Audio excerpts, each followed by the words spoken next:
మనకి తెలంగాణలోని government of India ఎంటర్ప్రైజెస్వి మినీరత్న కంపెనీస్ ఉంటాయి కదా. సో అందులో అసిస్టెంట్ పోస్టులు అనేది భర్తీ చేశారు. అయితే దీనికి ఎలాంటి ఎగ్జామ్ లేదండి, రాత పరీక్ష లేదు, ఎలాంటి ఫీజు కూడా లేదు. డైరెక్ట్గా అప్లై చేసి ఒక చిన్న ఇంటర్వ్యూ చేస్తారు. మీకు ఇంట్రెస్ట్ ఉంటే వెళ్ళండి. చాలా మంచి నోటిఫికేషన్ అండ్ మంచి శాలరీస్ కూడా ఉంటాయి. అలాగే కంపెనీ యొక్క ఫుడ్ అండ్ అలవెన్సెస్ అన్నీ కూడా ప్రొవైడ్ చేస్తారు. అండ్ ట్రాన్స్పోర్ట్స్ కూడా ఉంటాయి. చాలా మంచి బెనిఫిట్స్ అయితే ఉంటాయి. నేను ఎక్స్ప్లెయిన్ చేస్తాను చూడండి. సో మనకి మిశ్రా ఉంటాయి కదా, మిశ్రా ధాతు నిగమ్ లిమిటెడ్ ఉంటుంది కదా. సో ఇందులో ఈ నోటిఫికేషన్ అనేది రిలీజ్ చేశారు. సో మనకి హైదరాబాద్లో ఉంటుంది. అయితే నేను దీని గురించి కంప్లీట్ ఇన్ఫర్మేషన్ అనేది ఇస్తాను. సో చివరి వరకు అనేది చూడండి. మీకు ఏమైనా డౌట్స్ ఉన్నా, మీకు ఏ టైప్ ఆఫ్ జాబ్స్ కావాలన్నా సరే కామెంట్ చేస్తే నెక్స్ట్ వీడియోలో అనేది ఆ వీడియో చేస్తాం. అలాగే మన Telegram, WhatsApp channel links description ఉన్నాయి. ఫాలో అవ్వాలనుకుంటే ఖచ్చితంగా ఫాలో అవ్వండి. ఖచ్చితంగా మీ ఫ్రెండ్స్ అండ్ ఫ్యామిలీకి షేర్ చేయండి. మీకు కాకపోయినా వాళ్ళకి ఖచ్చితంగా ఉపయోగపడుతుంది కదా. సో వెంటనే షేర్ చేసేయండి. ఇప్పుడు చూసుకునేసరికి ఫస్ట్ ఆఫ్ ఆల్ వచ్చేసరికి ఏంటంటే, ఇవి ఫస్ట్ వీళ్ళు ఒక కాంట్రాక్ట్ బేసిస్ కింద అయితే తీసుకుంటారు. ఆఫ్టర్ ఏంటంటే పర్మనెంట్ చేస్తారు. సో ఏంటంటే దీనికి ఎలాంటి ఎగ్జామ్ అనేది లేదు, ఒక ఇంటర్వ్యూ అనేది చేస్తారు. సో అది అయితే ఇందులో ఏంటంటే మనకి వెన్యూ అయితే ఇది ఇచ్చారు. సో ఇక్కడ మనకి ఇంటర్వ్యూ అనేది జరుగుతుంది. మీరు స్క్రీన్ షాట్ అయినా తీసుకోవచ్చు. కింద వీళ్ళ యొక్క అఫీషియల్ వెబ్సైట్ లింక్ ఇస్తాను, అక్కడికి వెళ్ళైనా సరే వీళ్ళతో మీరు కమ్యూనికేట్ అనేది అవ్వచ్చు. సో ఇది స్క్రీన్ షాట్ అయితే తీసుకోండి, మీరు ఇంటర్వ్యూకి వెళ్ళాలి అని ఇంట్రెస్ట్ ఉండేవాళ్ళు. సో అది అయితే మనకి ఇక్కడ చూడండి ఏమి ఇచ్చారు వీళ్ళు ఇక్కడ. ఫస్ట్ ఆఫ్ ఆల్ పోస్ట్ నేము, అలాగే రిజర్వేషను, సెలక్షన్ ప్రాసెస్, అలాగే పర్ మంత్ రెమ్యునరేషను, క్వాలిఫికేషన్ ఏంటి, అప్పర్ ఏజ్ లిమిట్, అలా వీళ్ళైతే ఇక్కడ మెన్షన్ చేశారు కదా. సో ఫస్ట్ ఆఫ్ ఆల్ వచ్చేసరికి ఏంటంటే మనకి సెప్టెంబర్ 8వ తారీఖున అనేది ఇంటర్వ్యూ అనేది చేస్తారు. ఏ పోస్టులకి? అసిస్టెంటు, మనకి అసిస్టెంట్స్ లెవెల్ 4 ఉంటుంది కదా. సో ఇక్కడ మెటుల్ యుగ్గి అని ఉంది కదా. సో ఇందులో మనకి అసిస్టెంట్ లెవెల్ 4 వాళ్ళకి టోటల్ 20 వేకెన్సీస్ అయితే ఉన్నాయి. సో ఈ 20 వేకెన్సీస్కి ఏంటంటే డిప్లొమా చేసిన వాళ్ళు ఎవరైనా సరే 60% మార్క్స్ ఉంటే అప్లై అనేది చేసుకోవచ్చు. వీళ్ళకి 32K నుంచి అయితే శాలరీ స్టార్టింగ్ ఉంటుంది. ఇంకా ఎవ్రీ ఇయర్ ఇంక్రిమెంట్స్ అనేది చాలా మంచిగా అయితే ఉంటాయి. కంపెనీ అలవెన్సెస్ అన్నీ కూడా ఉంటాయి. అలాగే మనకి సెప్టెంబర్ 9th అసిస్టెంట్ మెకానికల్ ఉంటాయి కదా, అందులో మొత్తం టోటల్ 14 వేకెన్సీస్ అయితే ఉన్నాయి. వీళ్ళకి కూడా సేమ్ 32K అనేది పర్ మంత్ రెమ్యునేషన్ అనేది ఇస్తారు. సో మెకానికల్ డిప్లొమా ఎవరైతే కంప్లీట్ చేసిన వాళ్ళు ఉంటారో వాళ్ళు దీనికి ఎలిజిబుల్. సో 35 ఇయర్స్ అనేది పెంచకూడదు, 35 ఇయర్స్ బిలోనే ఉండాలి. అలాగే ఏజ్ రిలాక్సేషన్స్ కూడా ఇస్తారు, నేను చెప్తాను. అండ్ నెక్స్ట్ వన్ వచ్చేసరికి ఏంటంటే ఇక్కడ సెప్టెంబర్ 10వ తారీఖున అసిస్టెంటు లెవెల్ 4, అలాగే ఎలక్ట్రికల్ డిపార్ట్మెంట్స్ ఉంటాయి కదా, అందులో మొత్తం 2 వేకెన్సీస్ అయితే ఉన్నాయి.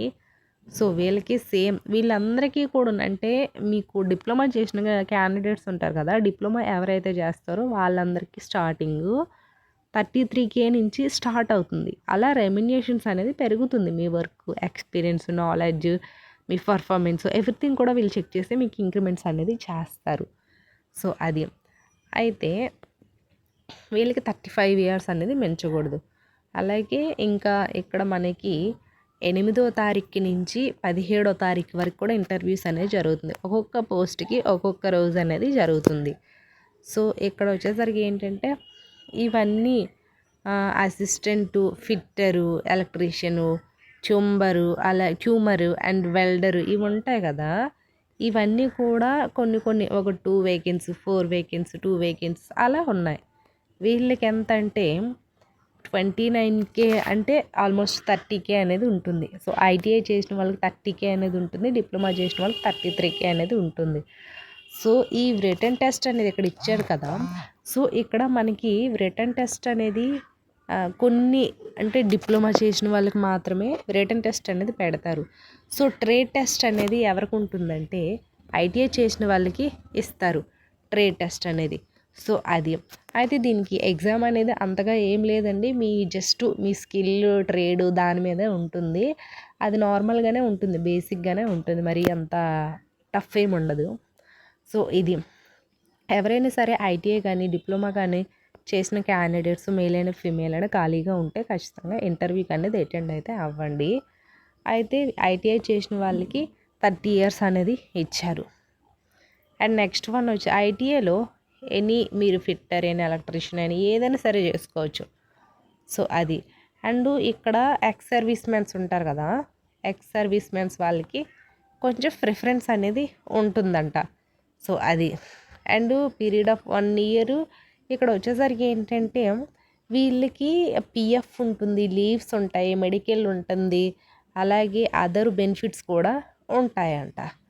సో ఇది అయితే మీకు ఫస్ట్ 3 years వరకు కూడా కాంట్రాక్ట్లో రన్ అవుతారు. ఆఫ్టర్ ఏంటంటే మీకు పర్మనెంట్ అనేది చేస్తారు. సో అది సెలక్షన్ ప్రాసెస్ మీకు ఇంతకు ముందే చెప్పాను. నార్మల్గా ఒక రిటర్న్ టెస్ట్, అది కూడా డిప్లొమా క్యాండిడేట్స్కే. ట్రేడ్ టెస్ట్, స్కిల్ టెస్ట్ అనేది ఐటీఐ చేసిన వాళ్ళకి ఉంటుంది. అలాగే ఇంకా ఏమి ఇచ్చారు, only Indian nationals. So Indian nationals ఎవరైనా సరే అప్లై అనేది చేసుకోవచ్చండి. క్వాలిఫికేషన్ ఉండాలి, మీకు ఈ రిలవెంట్ ఫీల్డ్లో ఎక్స్పీరియన్స్ ఉంటే ఇంకా బెటర్ పర్ఫార్మెన్స్ అనేది చేసుకోవచ్చు, మీకు ప్రిఫరబుల్గా కూడా ఉంటారు. సో అది అలాగే candidate should mandatory bring original certificates, testimonial with 1 set on the photo copies. So ఇంటర్వ్యూకి అనేది అటెండ్ అవుతారు కదా, ఖచ్చితంగా తీసుకొని వెళ్ళాలి original certificates with photo copies. ఇవన్నీ కూడా మీతో సెట్ అనేది ఉండాలి అండ్ జిరాక్స్ కాపీస్ కూడాను. ఇవి మెయిన్ వచ్చేసరికి. అండ్ నెక్స్ట్ వన్ వచ్చేసరికి ఏంటంటే ఇంకా ఇక్కడ ఇచ్చారు ఇన్స్ట్రక్షన్స్, వాట్ ఏంటి అనేది. సో మనకి మొత్తం ఇక్కడ టీఏ డిఏ నాట్ అలౌ అనేది ఇచ్చారు. ఎప్పుడు సెలక్షన్ ప్రాసెస్ అనేది చేస్తారు కదా ఇంటర్వ్యూ చేసేటప్పుడు, అంటే ట్రాన్స్పోర్ట్ ఛార్జెస్ అంతా ఏం లేవు, అవి మీవే అంట. సో అదొకటి. మొబైల్స్, ఈ గాడ్జెట్స్ ఏవైనా ఉన్నాయనుకోండి, సో అవి ఏంటంటే ఆ రెస్పాన్సిబిలిటీస్ అన్నీ కూడా మీరే తీసుకోవాలంట ఇంటర్వ్యూకి వెళ్ళేటప్పుడు. సో ఆ రెస్పాన్సిబిలిటీస్ అనేది వాళ్ళది కాదంట. ఇంకా అన్నీ కూడా చెప్పారు. సో ఇందులో ఎవరైతే ఇంటర్వ్యూ అనేది అటెండ్ అయ్యే పర్ఫార్మెన్స్ బాగా చేస్తారో మళ్ళీ ఆ మెరిట్ లిస్ట్ అనేది వీళ్ళ యొక్క అఫీషియల్ వెబ్సైట్లో పోస్ట్ చేస్తారు, అప్పుడు మీరు చూసుకోవచ్చు. నేను కింద డిస్క్రిప్షన్లో లింక్ ఇస్తాను, ఒకసారి చూడండి. సో ఇది ఐ హోప్ మీకు వీడియో ఇన్ఫర్మేటివ్గా ఉంటే ఖచ్చితంగా వీడియోని లైక్ చేయండి, షేర్ చేయండి, సబ్స్క్రైబ్ కూడా చేయండి. ఆ చిన్న సపోర్ట్ మీరు ఇస్తారనేది కోరుకుంటున్నాను. చాలామంది వీడియోని చూస్తున్నారు కానీ లైక్ అయితే చేయట్లేదు, లైక్ చేయండి. మన టెలిగ్రామ్, వాట్సాప్ ఛానల్లో జాయిన్ అయితే మీకే మంచి ఇన్ఫర్మేషన్ అనేది దొరుకుతుంది. సో ఇది thanks for the watching this video.